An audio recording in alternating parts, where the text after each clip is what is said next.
বন্ধুরা দেখো একটা জায়গায় ঘুরতে এসেছি, জায়গাটা কিন্তু খুব সুন্দর। ঠিক আছে, জায়গাটা তোমাদেরকে দেখাবো।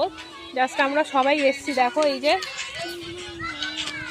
যে এসেছে, ওই যে ওদিকে আছে, সবাই আছে, শুধু জাস্ট জায়গাটা দেখো, জায়গাটা কত সুন্দর। ঠিক আছে, জায়গাটা দেখো কত সুন্দর। ঠিক আছে, জায়গাটা দেখো, যদি ভালো লেগে থাকে অবশ্যই লাইক কমেন্ট করে দিও। ঠিক আছে, শেয়ার করে দিও। ঠিক আছে, চলো সবাইকে টাটা।